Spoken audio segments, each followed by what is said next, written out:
Bismillahirrahmanirrahim.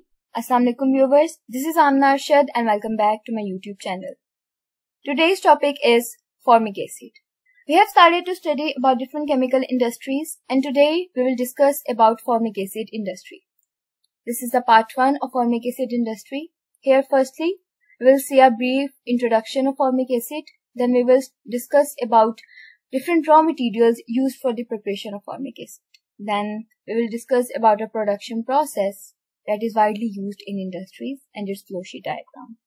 And in part 2, we will discuss about unit operations and unit processes of formic acid and applications of formic acid. So, let's get started. Introduction of formic acid. Formic acid, also known as methanoic acid, is a colorless and pungent smelling liquid that has a chemical formula HCOOH. Formic acid को हम methanoic acid भी कहते हैं।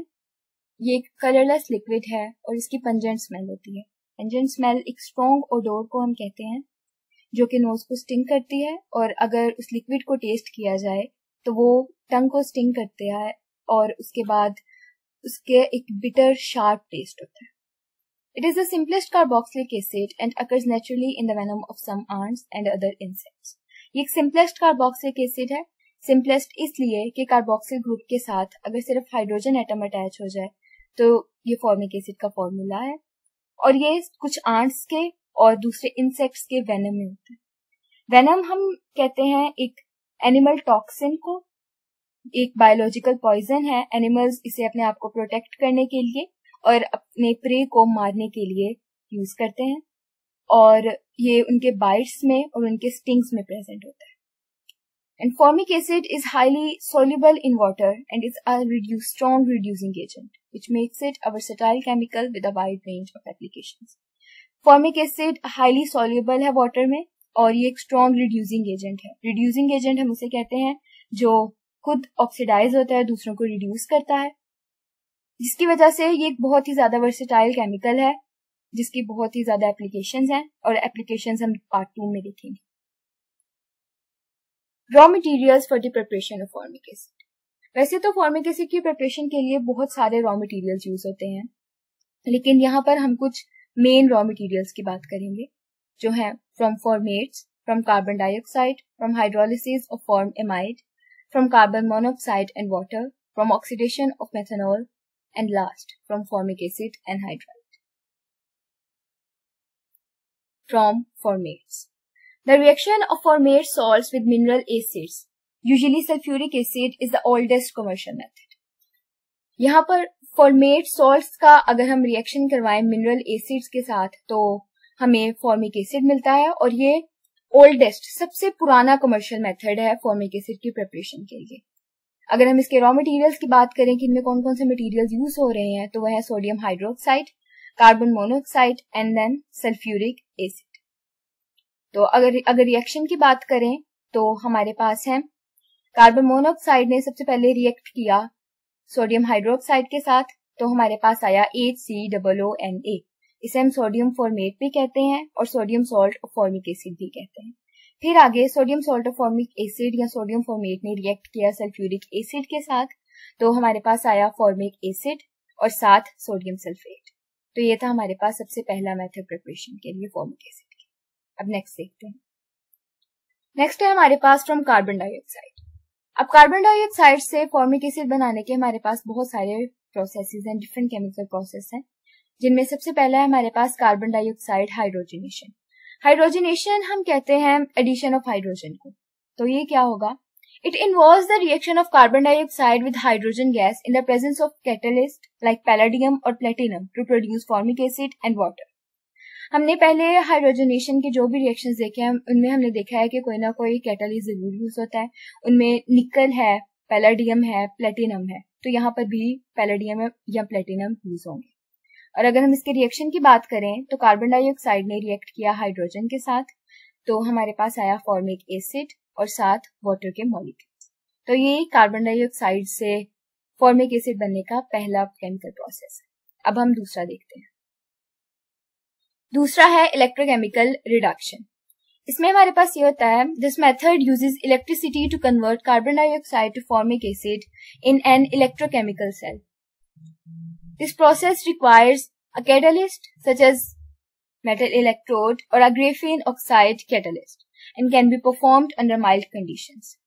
ये method electricity को use करता है convert करने के लिए कार्बन डाइऑक्साइड को फॉर्मिक एसिड में और किसमें, एक इलेक्ट्रोकेमिकल सेल में.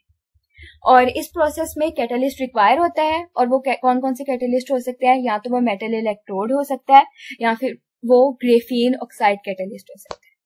और ये रिएक्शन माइल्ड कंडीशंस में परफॉर्म किया जा सकता है. ये था सेकेंड प्रोसेस कार्बन डाइऑक्साइड से फॉर्मिक एसिड बनने का. अब हम नेक्स्ट प्रोसेस देखते हैं. नेक्स्ट है हमारे पास फोटोकेमिकल रिएक्शन. जैसे फोटोकेमिकल के नाम से हमें पता चल रहा है कि फोटो के नाम से हमें पता चल रहा है कि यहाँ पर लाइट का यूज होगा. Carbon dioxide can be reduced to formic acid using sunlight as a energy source. Carbon dioxide को हम फॉर्मिक एसिड में कन्वर्ट कर सकते हैं, रिड्यूस कर सकते हैं. कैसे? सनलाइट को यूज करके एनर्जी सोर्स के तौर पर. It involves the use of photoactive materials such as titanium oxide to catalyze the conversion of carbon dioxide in the presence of sunlight. ये यूज करते हैं फोटोएक्टिव मटेरियल्स को एज अ कैटलिस्ट, जैसे कि टाइटेनियम ऑक्साइड कैटालाइज करने के लिए conversion को कार्बन डाइऑक्साइड की फॉर्मिक एसिड में, किसकी प्रेजेंस में, सनलाइट की प्रेजेंस में. तो ये था थर्ड मेथड प्रिपरेशन के लिए फॉर्मिक एसिड की. अब हम नेक्स्ट देखते हैं. नेक्स्ट है हमारे पास hydrolysis of formamide. It is a chemical reaction in which formamide is converted to formic acid and ammonia in the presence of an acid or a base catalyst. ये reaction है हमारे पास कि फॉर्मएमाइड जो है वो कन्वर्ट होता है फॉर्मिक एसिड और अमोनिया में, किसकी प्रेजेंस में, एक एसिड की या बेस की, जो कि किस तरह एक्ट करते हैं, एज अ कैटलिस्ट एक्ट करते हैं. The chemical equation for the hydrolysis of formamide in the presence of a strong catalyst such as sulfuric acid is. अब यहाँ पर कौन सा कैटलिस्ट यूज हुआ है, सल्फ्यूरिक एसिड. तो फॉर्मएमाइड ने रिएक्ट किया वाटर के साथ, किसी की प्रेजेंस में, सल्फ्यूरिक एसिड की प्रेजेंस में. तो हमारे पास क्या बना, फॉर्मिक एसिड साथ अमोनिया, और कैटलिस्ट हमारे पास वैसे का वैसे आ गया सल्फ्यूरिक एसिड. तो ये था हमारे पास थर्ड मेथड प्रिपरेशन के लिए फॉर्मिक एसिड की. अब नेक्स्ट है हमारे पास from carbon monoxide and water. Formic acid can also be produced from carbon monoxide and water through a catalytic reaction. Carbon monoxide और वाटर के रिएक्ट करने से फॉर्मिक एसिड बन सकता है. कैसे? The chemical equation for this reaction is, carbon monoxide ने react किया वाटर के साथ, तो हमारे पास क्या बना, फॉर्मिक एसिड, और साथ क्या लिबरेट हुई, हाइड्रोजन गैस. तो ये था फोर्थ मेथड. Fifth method है from oxidation of methanol. Formic acid can also be produced from the oxidation of methanol using a suitable oxidizing agent and a catalyst such as platinum और palladium. Formic acid को हम produce कर सकते हैं methanol के oxidation से, क्या use करके, सुटेबल ऑक्सीडाइजिंग एजेंट को यूज करके और एक कैटलिस्ट को यूज करके, जैसे प्लेटिनम या पैलेडियम. केमिकल इक्वेशन अगर हम इस रिएक्शन के देखें तो मेथनॉल ने रिएक्ट किया ऑक्सीजन के साथ, तो हमारे पास क्या बना, फॉर्मिक एसिड, और साथ क्या आया, वाटर का मॉलिक्यूल. तो ये था फिफ्थ मेथड. अब last method from formic acid anhydride. Formic acid anhydride, also known as methyl formate, can also be used as a precursor to produce formic acid. In this reaction formic acid anhydride is hydrolysed in the presence of water to form formic acid and methanol. Formic acid anhydride, जिसे हम methyl formate भी कहते हैं, इसे हम formic acid को produce कर सकते हैं. इस रिएक्शन में हमारे पास क्या होता है कि जो फॉर्मिक एसिड एनहाइड्राइड होता है वो रिएक्ट करता है वाटर के साथ और क्या बनाता है, फॉर्मिक एसिड और साथ मेथनॉल. तो ये था हमारे पास लास्ट मेथड फॉर्मिक एसिड की प्रिपरेशन के लिए. अब नेक्स्ट हम देखते हैं एक प्रोडक्शन प्रोसेस, एक ऐसा प्रोसेस जो कि वाइडली यूज्ड होता है इंडस्ट्रीज में फॉर्मिक एसिड को प्रोड्यूस करने के लिए. There are totally 4 production processes for formic acid production, including sodium formate process, butane light oil liquid phase oxidation process, dimethyl formamide process and then methyl formate process. तो ये 4 process use होते हैं formic acid के production के लिए. लेकिन सिर्फ एक जौन सा है वो यूज होता है इंडस्ट्रीज में. Among these, methyl formate process is suggested. This method has some advantages over other methods such as low reaction temperatures and the use of a non-corrosive catalyst. It is an important method for the production of formic acid and is widely used in chemical industry. Methyl formate process जो सा ये use होता है industries में, और ये क्यों use होता है? क्योंकि इसमें बहुत सारे एडवांटेजेस हैं, जिनमें कुछ ये हैं कि इसमें लो रिएक्शन टेम्परेचर्स होते हैं, कि जो रिएक्शन के टेम्परेचर होते हैं वो लो होते हैं, इस वजह से इतना काम नहीं करना पड़ता, क्योंकि अगर हाई टेम्परेचर यूज होता तो हीटिंग होनी थी और बहुत सारे प्रोसेस और अंदर ऐड हो जाने थे. And the use of non corrosive catalyst. जो कोरोसिव कैटालिस्ट होते हैं वो ये होते हैं कि वो मटीरियल होता है उसके टेक्सचर को डैमेज करते हैं, लेकिन यहाँ पर यूज किसका होता है? नॉन कोरोसिव कैटालिस्ट का. इस वजह से ये इंपॉर्टेंट मेथड है फॉर्मिक एसिड के प्रोडक्शन के लिए, और इसी वजह से ये वाइडली यूज्ड होता है केमिकल इंडस्ट्रीज में. अब हम इस प्रोसेस को देखते हैं. Methyl formate process. This method includes 4 steps. वैसे तो इसमें और भी छोटे छोटे स्टेप्स इंक्लूड होते हैं, लेकिन जो मेन स्टेप्स हैं वो ये हैं. लेकिन अगर हम वैसे किसी प्रोसेस को देखें फॉर्मिक एसिड की प्रिपरेशन के लिए, प्रोडक्शन के लिए, तो उस प्रोसेस में मोस्टली 4 हमारे पास स्टेप्स ही मेन स्टेप्स इंक्लूड होते हैं. पहला ये कि रिएक्टेंट्स जो से होते हैं उनकी मिक्सिंग वगैरह और रिएक्टेंट्स पे रिएक्शंस होते हैं, जहां उसके बाद फिर हमारे पास हाइड्रोलिसिस होती है, फिर उसके बाद प्योरिफिकेशन और सेपरेशन होती है, और फिर लास्ट जो है वो डिजायर्ड प्रोडक्ट हमें मिलता है. तो यहाँ पर भी हमारे पास 4 जो मेन स्टेप्स है वही इंक्लूड है. पहला स्टेप है methanol कार्बोनिलेशन. The process begins with the reaction of methanol with carbon monoxide in the presence of a catalyst to produce methyl formate. यहाँ पर हमारे पास क्या होता है? कार्बोनिलेशन हम कहते हैं किसी भी सबस्ट्रेट का या किसी भी सब्सटेंस में जब हम कार्बन मोनोऑक्साइड को ऐड करते हैं तो उसको हम कार्बोनिलेशन कहते हैं. तो यहाँ पर हमारे पास क्या होगा कि मेथनॉल में कार्बन मोनोऑक्साइड ऐड की जाएगी कैटालिस्ट की प्रेजेंस में, क्या बनाने के लिए? मिथाइल फॉर्मेट, जो कि हमारा मेन रिएक्टेंट है इस प्रोसेस में. सेकंड हमारे पास क्या होती है? Hydrolysis. The methyl formate is then hydrolysed with water to produce formic acid and methanol.